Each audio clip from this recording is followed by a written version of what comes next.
The Okinawa leaf turtle, Geoemyda japonica, and its closest relative, the Vietnamese leaf turtle, Geoemyda spengleri, are the last turtles still placed in the previously huge genus Geoemyda.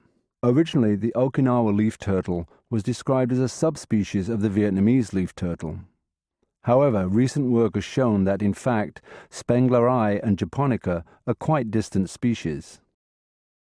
The genus Geoemyda was described in 1834 with Geoemyda spengleri as the type species, meaning that spengleri would define the genus and always be a member of it.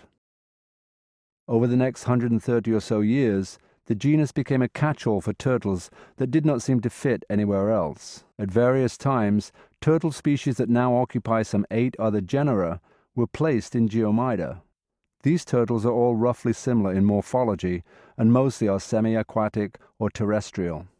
However, in the 1960s, scientists began the process of breaking up this genus that was, at the time, thought to be found in countries from India to Venezuela.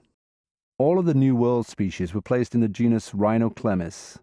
Rhinoclemmys rubida, Mexican spotted wood turtle, inhabits a very restrictive range in the state of Oaxaca and is rarely seen outside of Mexico. One of the strangest examples was the highly aquatic Philippine forest turtle, which was described by Mertens in 1934 as a Geoemyda. It showed none of the usual semi-aquatic or terrestrial habits that linked all of the species of Geoemyda together at the time.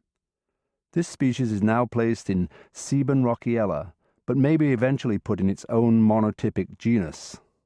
Today it lives only on the island of Palawan in the Philippines and is critically endangered. Possibly the oddest description of all was of Geoemyda impressa by Gunter in 1882. This species lives in mountainous regions of Southeast Asia. It shares terrestrial traits like the other Geoemydas, but it was, of course, a tortoise and not a turtle at all. Now it resides in the genus Manoria. Several former species of Geoemyda are now in the genus Heosemys. The recently rediscovered Arakan forest turtle Heosemys depressa from Burma had disappeared from science almost a century ago. The peculiar spiny turtle Heosemys spinosa is widely distributed in Southeast Asia and frequently falls victim to the turtle trade. Another species from a closely related genus, Cyclemys, was formerly a Geoemyda and is now Cyclemys shenensis japonensis.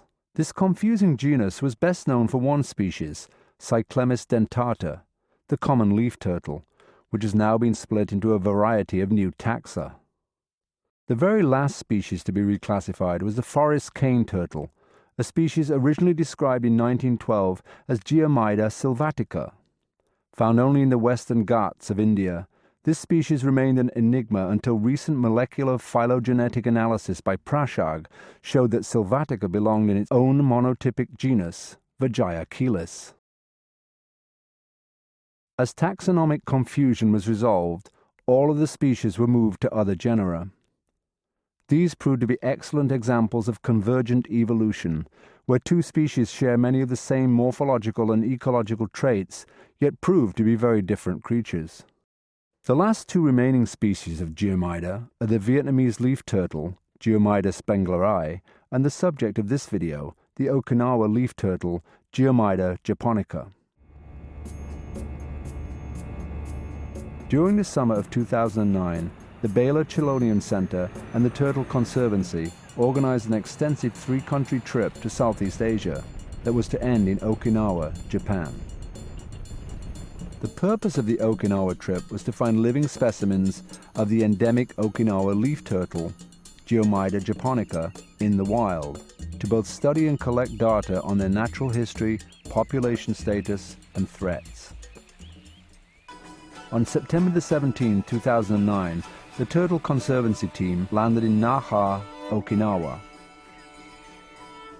Dr. Mamoru Toda from the Tropical Biosphere Research Center at the University of the Ryukyus and his colleague Fuji joined us on the hunt.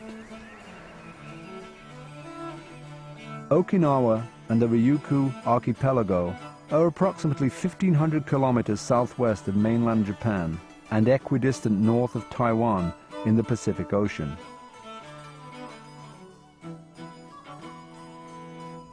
The island is a paradise for nature lovers and is the most popular resort destination for the Japanese. The relatively constant warm temperature and frequent rainfall of this subtropical zone keeps the islands lush and green throughout the year. It is not unusual for rainfall to be recorded for over half the days of the year. Typhoons with monsoon rains strike regularly in late summer and early fall, often leaving destruction in their wake.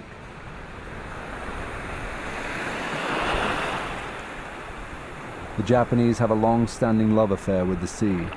This is evident by the huge crowds lining up for the Okinawa Tsurami Aquarium, the top tourist attraction on the island. On display are 4 different species of sea turtles: green hawksbill, loggerhead, and olive ridley, all native to the coastal waters where many still nest on the southern island of the archipelago.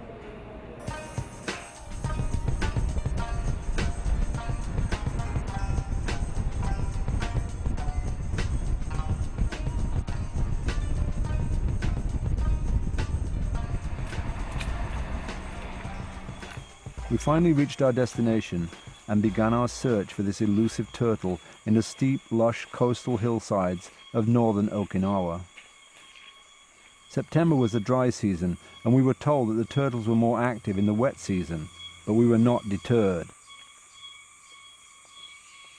Dr. Toda warned us repeatedly to keep a sharp eye out both on the ground and in the trees for venomous snakes.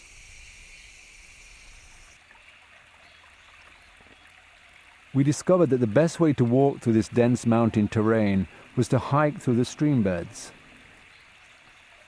The 4 of us searched until nightfall, over 25 man-hours of searching without any sign of a turtle.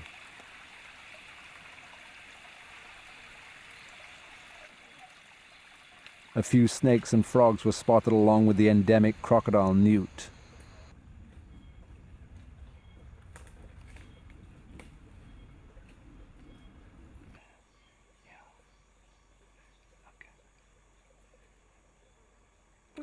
Poor thing. Dr. Toda informed us that these endangered newts had become increasingly scarce and were in fact far more difficult to find than Okinawa's leaf turtle.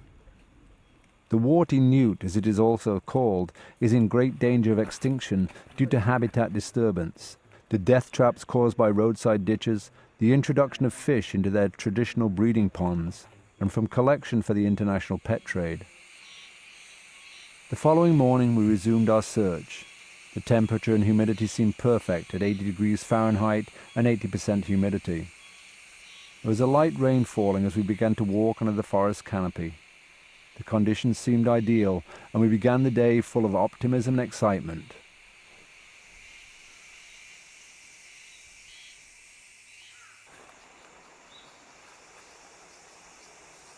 We're in the northern part of Okinawa along the coastal mountain range where Geoemyda japonica live, and we're trying to find these turtles in this very rugged, very vertical mountainous region, and at the moment all we're finding are snakes.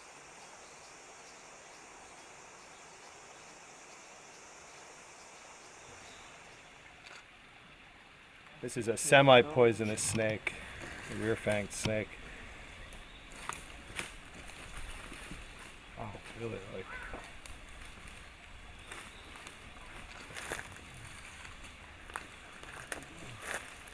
really wants security. We hiked through the rivers and streams and on mountain trails with no luck. After hours of searching, our optimism began to wane. Maybe I was searching in all the wrong places and needed to stop looking under fallen leaves and dead logs as I had over the past few days. Or maybe it was just the wrong time of year, or that they were incredibly secretive or altogether too rare to find. Possibly the problem was a combination of all the above. By day's end, we recognized that we needed professional help if we were going to find this cryptic turtle. We headed back to the research station to call it a night, only to find one last snake crossing the road. Wow, he's mad. Ooh.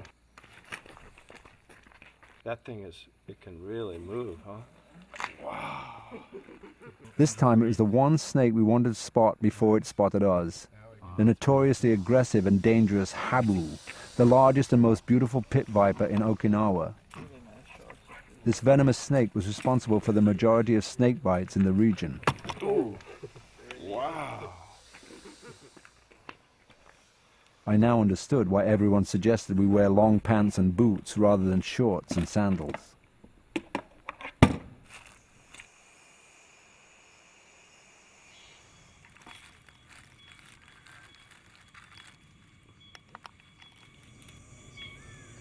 The next day, Fuji arranged to have a local herpetologist, Mr. Otani, meet us near the town of Okuma. Mr. Otani had been conducting surveys and studying Geoemyda japonica for decades. He assured us that we would find our turtles. We started our search at about 12 noon, and he told us to bring flashlights, which we ignored since it was midday and bright outside.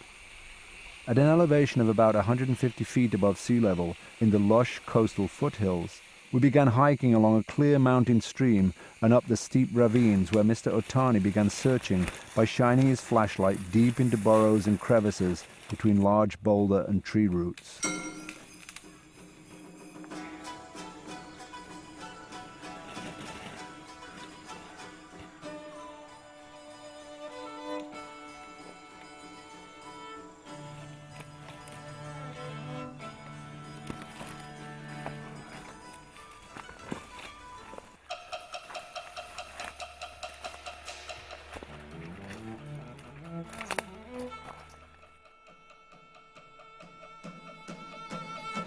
Oh my God. So the turtle's way down in that crevice. They're in it really deep.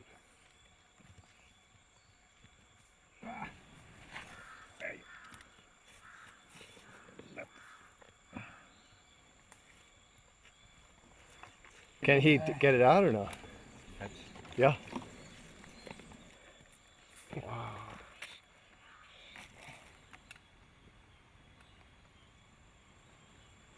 Oh my God.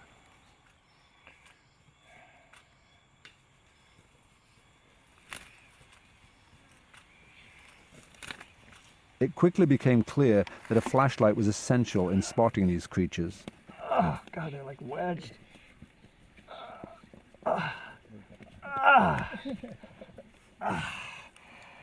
Shit. Had we continued our methods from the previous days, we would never have found a single turtle. That's so crazy that these live in a deep burrow on a cliffside. We would never have thought that they live in a 3-foot long burrow and we need a flashlight to find these. After only a few hours, we found 5 turtles, all hiding separately deep inside their dark shelters. We were surprised that they sought out very specific retreats and appeared to keep designated territorial boundaries. They seek shelter in these burrows during the day, and they probably go back to the same burrow in a very similar way as a gopher tortoise would. They seem to be separated about every 40 feet. You'll see a burrow with another turtle. These turtles really should be called the climbing turtle because they live on such a unbelievable cliffside. They seem to stay hidden within these burrows by day, only coming out to forage at dawn and dusk and during periods of wet weather. Large earthworms were commonly seen above ground and appeared to be the most available and preferred prey. Crickets, snails, centipedes and berries, along with a species of ficus fruit and fungi, may also be consumed. Every specimen observed had algae growing on the carapace, which is indicative of the year-round humidity in which these animals live. June and July is the hot, wet season when it rains daily and the turtles become more active. It is during this time of year that mating occurs. They experience a fairly mild winter where they do a quasi-hibernation where it gets down to maybe 10 Celsius at night and the days are roughly 17 to 18, 20 Celsius. So they do go into a somewhat dormant period, but they seem to come out at different times of the winter time, so they're not completely dormant at that time of year. We are here with a professional tour guide who earns his living bringing tourists into the wilderness of Okinawa Island. And in this area alone he marked about 450 specimens with a system Mr. Otani created by himself. He notices that there seems to be a lot of variation. About every 40 or 50 turtles, he finds one with very striking red and yellow coloration. These variations are thought to exist naturally within individual populations and different geographic locations, and probably do not suggest a different genetic makeup or subspecies. As we left the forest, we noticed a few turtles trapped inside the culverts along the mountain roads. Normally these gutters would guarantee a slow death, but in this case escape ramps have been built in the hopes that the turtles and other creatures might find their way out. Unfortunately, this is the exception and not the rule, since most culverts lead into drains without any escape routes. Road fatalities are also common. Here you can see the old remains of a past casualty. The biggest threat to these turtles is habitat loss from deforestation and development. We noticed large-scale deforestation in the area for shiitake mushroom cultivation. We encountered newly installed access roads for trucking timber out of the forests. Habitat loss is by far the most serious threat to this species' survival. The turtle populations on the two offshore islands of Kumejima and Tokashikijima are especially vulnerable, where the species could easily become extinct as a result of land development. This turtle can only survive in intact primary and secondary forests, which are particularly vulnerable and fragmented on the offshore islands. The results from recent field surveys indicate that these turtles are completely absent in agricultural areas where insecticides and herbicides are heavily used. Like so many other islands worldwide, Okinawa is waging a war against invasive species, most notably the Indian mongoose, shrew, and Chinese pine beetle. Once these intruders take hold, eradication can be almost impossible. Remarkably, 4 species of turtles have established feral populations on the island. The Chinese soft-shell turtle, Pelodiscus sinensis, is the most widespread of the 4. Thriving in cultivated rice paddies, where it has been a resident for centuries, it is the only species commonly consumed by the Japanese. The ubiquitous red-eared slider is also present in the public parks and canals. The last 2 species, Quara flavamarginata evelina, yellow-margin box turtle, and Moramis mutica kami, yellow pond turtle, were both introduced from the southern Ryukyu Islands, Ishigaki, Shima, and Yaeyama, and have established feral populations which potentially could outcompete the native leaf turtles for resources. Of much greater concern are the insecticides used to control the spread of the Chinese pine beetle. It is too soon to tell what effects these chemicals have on the turtles. Illegal collection for the international pet trade has been increasing in recent years, with turtles appearing in the Asian, European, and American markets on a regular basis. Japan offers this species the fullest protection possible by law, and even went so far as to declare it a national treasure in 1975. One eccentric way of circumventing these laws is to interbreed species and create hybrids, which technically have no legal status. The Japanese are well known for creating designer turtles. This is a hybrid of a Quara flavamarginata evelina and a Geoemyda japonica. And here is a hybrid of a Moramis mutica kami and a Geoemyda japonica. Another of a Geoemyda japonica and a Quara ambionensis. The Japanese Ministry of Environment lists Geoemyda japonica as a vulnerable species, but no other effective plans for the conservation of this turtle have been formulated. Long-term monitoring projects are needed to determine the true population status of this species in the wild. On our last morning in Okinawa, we woke to the cacophony of the birds and cicadas of the forest, and swam in the cool, clear streams one last time. We drove back through the lush, mountainous forest, pleased with all that we had seen and our usual good fortune in the field.